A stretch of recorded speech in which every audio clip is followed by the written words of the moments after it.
Hello and welcome to the latest episode of the Two Robbies podcast. I'm Robbie Mustoe with my buddy Robbie Earle as ever. And as we continue to navigate through these uncertain times, we've had a couple of recent episodes recorded with the rest of our NBC Sports family as part of the Two Robbies podcast feed and the Premier League on NBC feed. We had some great conversations there with Rebecca, Earle, Kyle, Lee and Graham, so please make sure you check them out.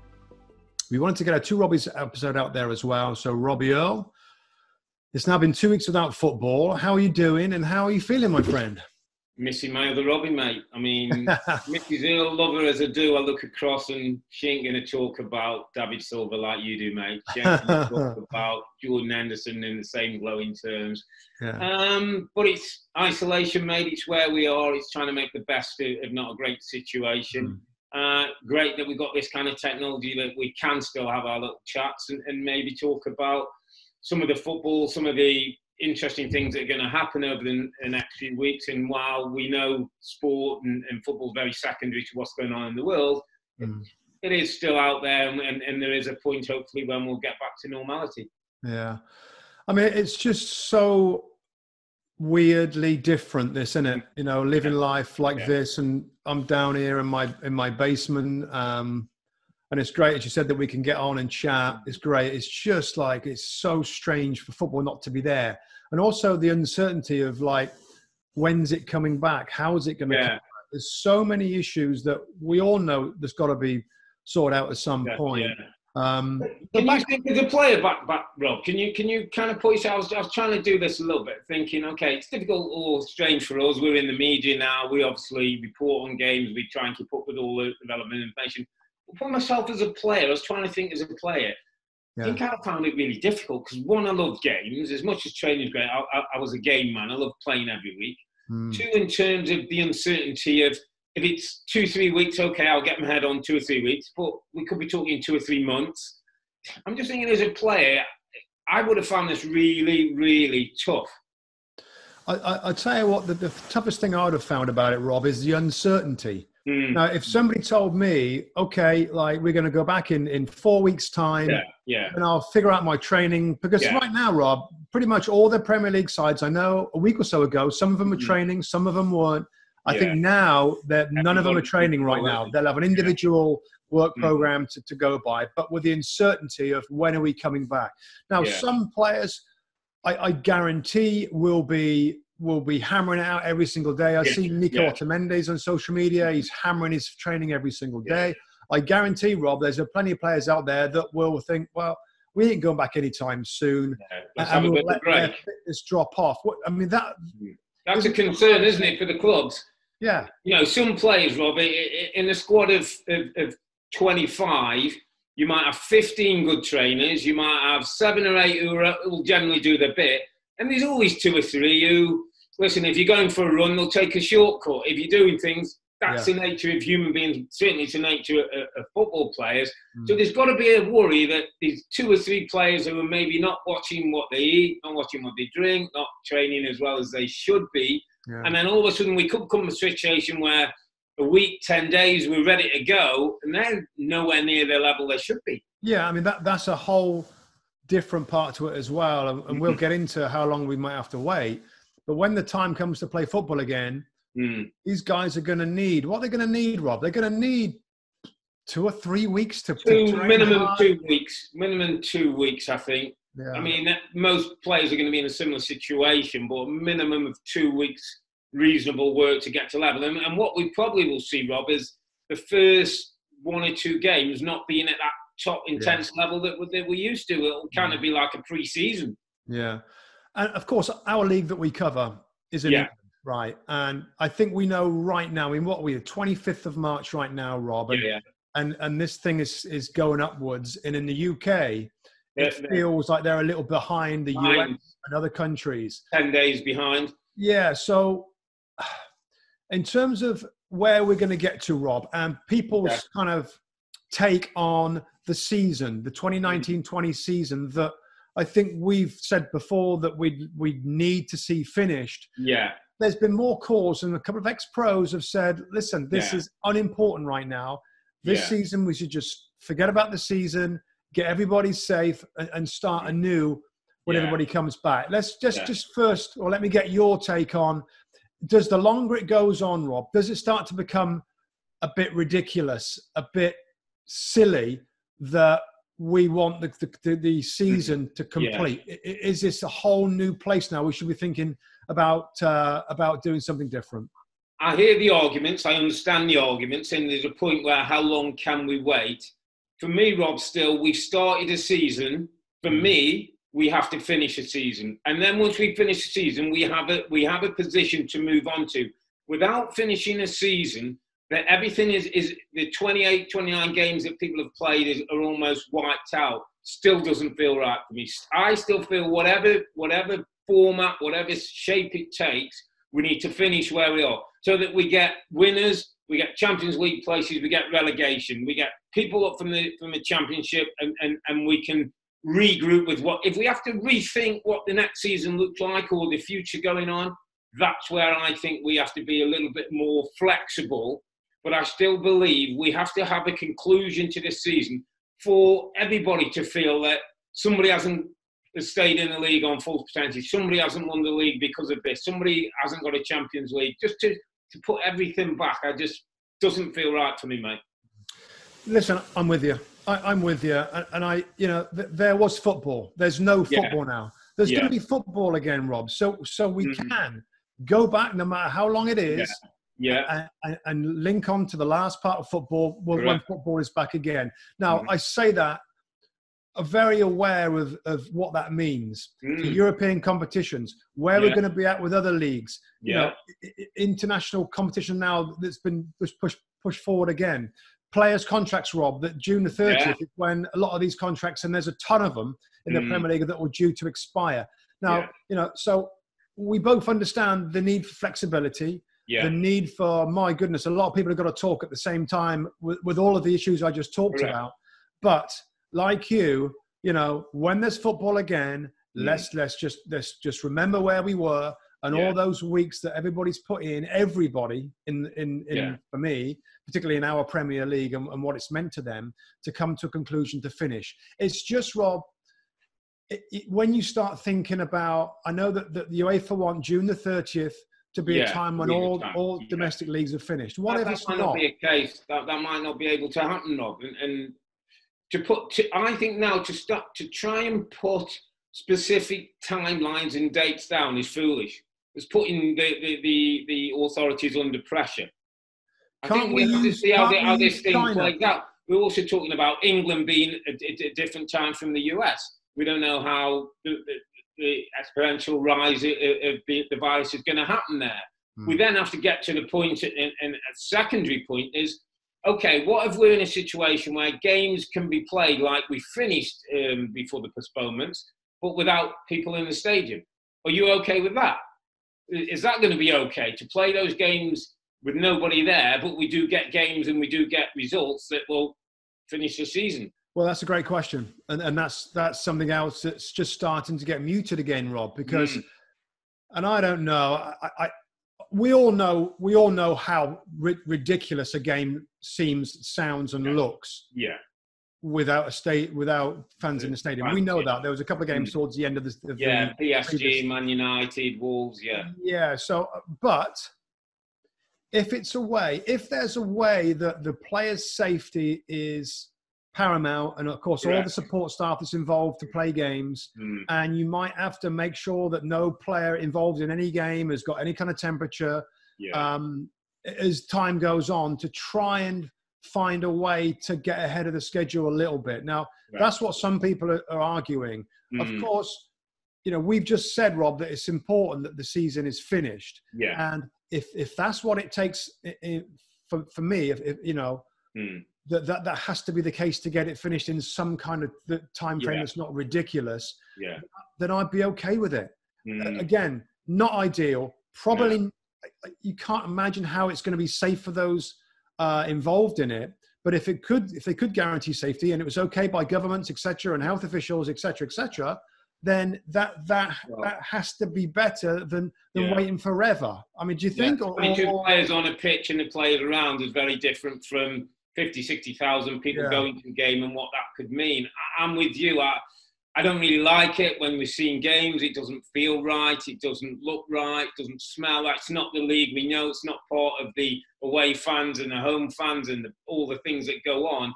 But if it's a way of getting results, if it's a way of Liverpool playing out their games to win the title, if it's a way of Aston Villa playing out the game to see if they do go up or down, at least we get some finality. At least those games are played. And while Villa fans will argue it wasn't the same without the fans in there, we have had 38 games and we've got a result, and now we are where we are. Of course, the biggest shame with that will be come the end of the season, Rob, and games that mean real things. I don't know whether you start with the prospect of the last match week or so that the fans could be back in again. I don't know whether they have the ability to time it like that. I mean, having Liverpool to win the title, for example, in an empty stadium is just ridiculous. And again, people might be listening saying, listen, let's just forget about that. Let's just make sure everybody gets healthy again, that we get over this thing, particularly in the UK with the Premier League, and we do it properly when it's the right time to do that. Yeah, I mean, there is no right and there is no wrong. I think I still stick to whether I was playing, whether I'm involved. There's been some self-preservation where we had Karen Brady talking about West Ham. Oh, yeah, let's finish the league. Because obviously the West Ham's position, I'm sure if they were Leicester City's position and they were sitting third in the table, they wouldn't be saying that because Champions League football. But I still feel whenever the healthy and right time is, whatever the right steps are, let's finish the 38 games. Let's get the positions of every team and let's move on, knowing that we fulfilled the calendar when we can. Hey Rob, just thinking, some clubs and some players that have been injured. I'm thinking of Spurs with that big injury. Yeah. This obviously gives chance to some of those top players to get fit again. Will they be going into the football club, seeing the doctors and physios, or will they be given a program to work at home? Maybe the physios and doctors will come to those players that need help. Yeah, I would think so. But you think of Sissoko, you think of Son, you think of Harry Kane, three key players in Jose Mourinho's team. I mean, Jose Mourinho, when we were actually playing games, was talking about can't wait for July the 1st when I get a fit team and I get my players. Well, he could get his wish this time because the Harry Kanes we're hearing, I see on social media, he said he's starting to do a little bit of training and he'd like to think 2 or 3 weeks he's going to be back to normal, back to be able to joining in with the squad if and when that's ready. Young man's Son, they're talking about it, is rehabilitating and shouldn't be far. So there is some football clubs, and Spurs would certainly be one of them, who have had an advantage out of this situation. Like you say, how they're working with the doctor, I'm sure those are the players who are working night and day to make sure they're fit for when we get back to real football and they can play. So, yeah, definitely there's been 1 or 2 teams, Robbie, who I think will, I wouldn't say a benefit, might not be the wrong word, but certainly be in a better state when they come back to Premier League football. There's 1 or 2 maybe who it's gone the other way for, and certainly would have wanted Liverpool, for example, would have wanted things to continue and have got this title won. In the next few weeks, Rob, we'll do other podcasts and we're going to get into a lot of detail of how this affects certain clubs and where they stand. I just think with it being so fresh at the moment, I think it's really nice as well right now for this podcast, just to look at some of the situations, some of the things that players and managers have done around the world's game to help out the situation. We have a list here in front of us. Yeah. And Jose Mourinho helping to pack food for the elderly, for elderly people. Yeah. I mean, that's pretty blooming good, isn't it? When you see the pictures of him, that's really helping and doing something. I mean, that's going on the front line. That's doing a bit. That's not just sending social media and sending out a message. And as much as he's a divisive character, and we've talked about at times when he is very much about himself and the ego. This is actually a guy who's gone out there, who doesn't have to put himself in that position. I thought was outstanding actually, and probably didn't get as much media attention as I thought, to be honest. To be out there packing bags and helping with the elderly in the position he's in, I thought was outstanding. We read today, I think it was just over the last day or so, Pep Guardiola's donated €1 million towards medical equipment in Spain. We know he's very tied to his Catalan affinities and things that he's obviously supported in the past. So, you know, €1 million for him is no small change at all, and is a big thing. Man City, Man United have donated to local food banks in Manchester. You know, everybody's pulling together to help those communities, especially where people are out of work now, not sure where maybe wages are going to come from, children at home, making sure they're fed and there's enough food for people. So, you know, this is where the football family really does come together, Rob, and really starts to unite. It's interesting because, you know, again, Lionel Messi donated €1 million to hospitals in Spain and Argentina. Cristiano Ronaldo and agent George Mendes are funding a hospital in Lisbon, Portugal. It's just got us thinking, Rob, can players, can Premier League players, and not just Premier League, but major football stars, can they be doing more, Rob? Can they be helping out some of the smaller clubs? There's a lot of talk now in England, Rob, about the pyramid, isn't it? That are massively struggling because they haven't got the week in, week out. Could be going out of business. I mean, should players or Premier League owners, Rob, that have got so much money, just help or donate something to the lower league teams in England? Because there's a big pyramid in England. We know that. There's so many divisions below the big boys that earn all the money. And it's great to hear these superstars, managers and players, you know, helping out and donating money. Would you expect more of that from Premier League clubs? I'm waiting, Rob, and let's see what happens. I just feel as though the Premier League should make a stand, should be leading on this, not waiting and we're wondering. And we are seeing gestures, more individual and personal than club or committed. But I'd like to see the Premier League do something. And if it's players around their salaries, if it's things, listen, everybody earns their money and has a right to the money. But if there was the percentage that was for a month was collected, we're talking about a serious amount of money that can make a change. I would also put into that category, Robbie Mustoe, the PFA, the union that supports players, could be doing a little bit more and saying, you know what, we support players from the very top to the most Salahs to the guy who's playing at Barnet and places where people are losing a job. But they wouldn't help the clubs themselves, would they? I mean, do players need... No, the PFA as a union, it's a very wealthy union. I know it is, yeah. But would they help clubs? Could make a financial commitment to helping the players, so that the players at the top of the pyramid are helping to pay some of the salaries of the players who are struggling, who, if clubs continue in this way, are not going to be able to afford some players, are going to probably have to sack some players. Players not getting wages. I just feel as a union, with the amount of money they've got, the profile that they've got, again, I'd like them to stand up and come forward with something, whether it's money, whether it's help, whether it's promotion, that's helping other players and other clubs try and stay in existence. Yeah, there's talk about some teams having, you know, Premier League teams, players taking pay cuts whilst this goes on. Yeah, I've seen that in Borussia Dortmund, isn't it? Borussia Mönchengladbach and Borussia Dortmund players, I think in Germany, we've seen some have taken about a 20% pay cut to try and help other staff at the football club and other teams in the area. But you make a good point, Rob, about the Premier League.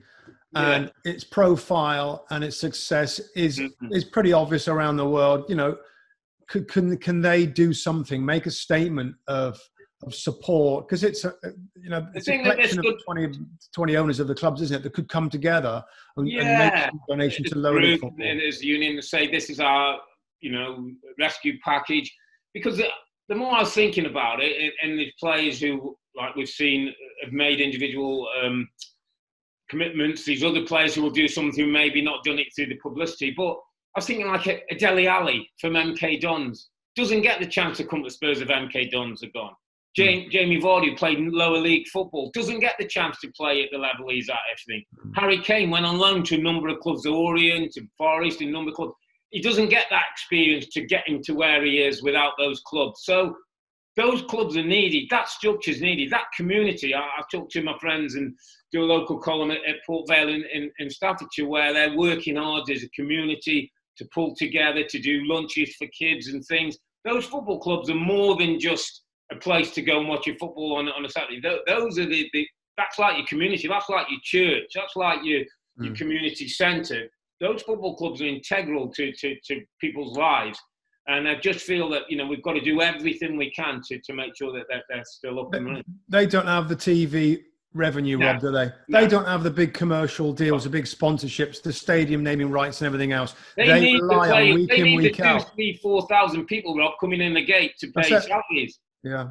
Yeah, and you're right. And it's so sad, man. It's so sad. The turnover gone. Yeah, yeah, so sad. So going forward, Mr. Earle. Well, here's one for you, Mr. Mustoe. Here's one for you. I just thought I'd throw this one in as a left field. Manchester City, and an appeal. Maybe Manchester City is sort of saying, listen, everybody's forgot about that appeal. Maybe we'll be okay. I mean, how can Manchester City have an appeal that's not, at the moment, is not going to happen because of the conditions we're in terms of their situation of getting back into Europe and the positions of finishing in the Premier League? That might not be concluded by time we've concluded the Premier League season. But why wouldn't it be? Why wouldn't it be, Rob? Because the time that's needed for the court case to go through, the court of arbitration, might be a period where that had started, Rob. That process started when games were still being played. And we were hoping by the end of the season that it'd be concluded. We might not be able, the court might not be able to meet and adjudicate and go through that process for another 2 or 3 months.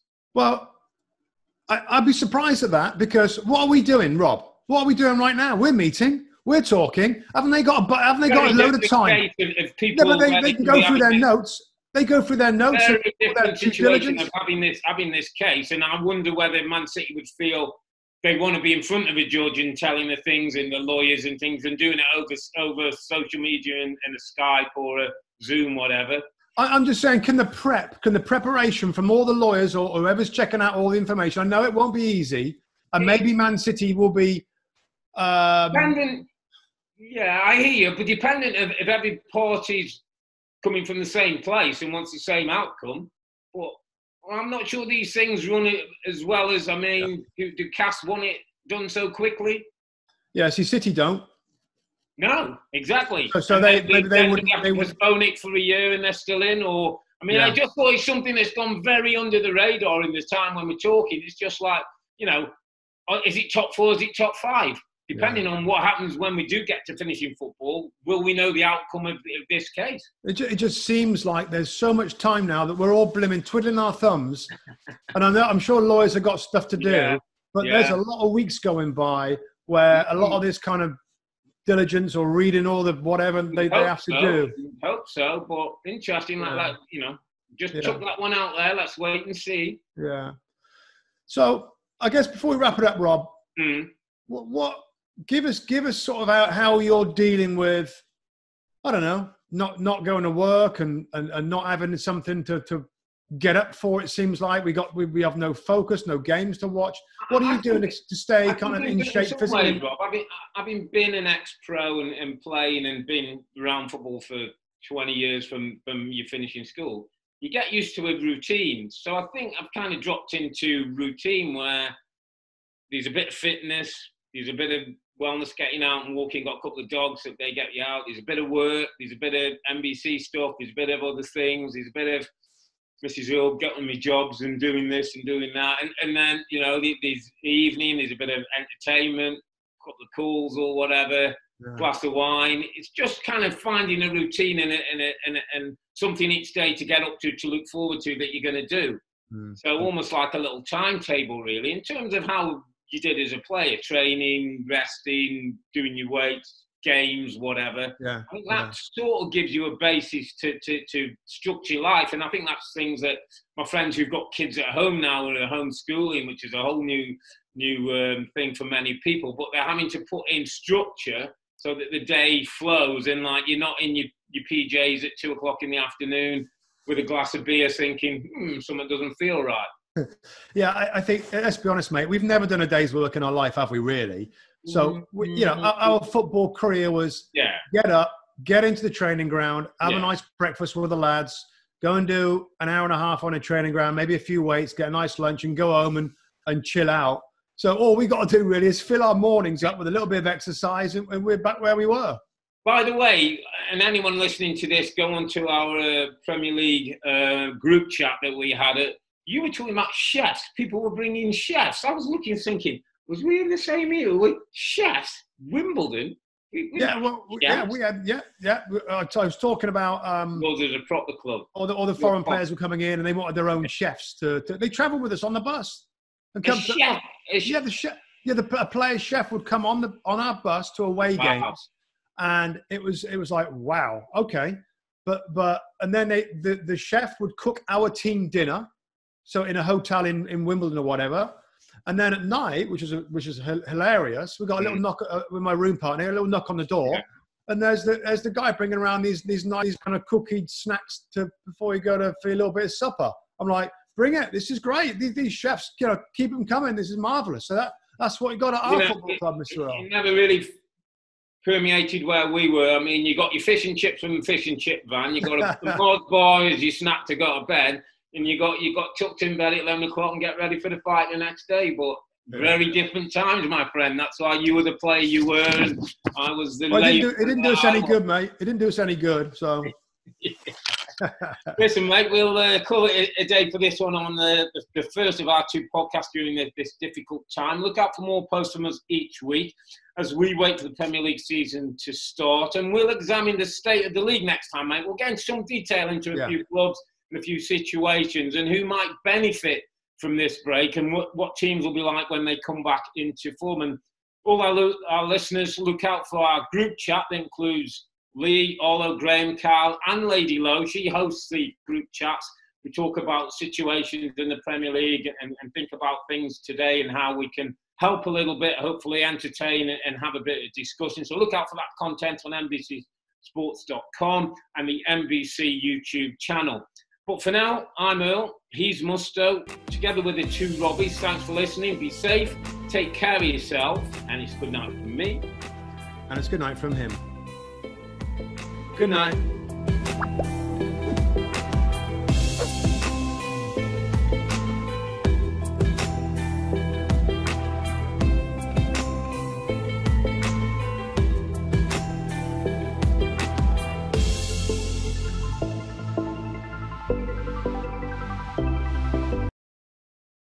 Hi there, I'm Rebecca Lowe, studio host for NBC's coverage of the Premier League. Don't forget to hit subscribe to watch highlights all season long and tune in for Premier League mornings every weekend at 7 a.m. Eastern on NBCSN. And for more than 1,400 hours of exclusive Premier League content, make sure to visit NBCSports.com/gold.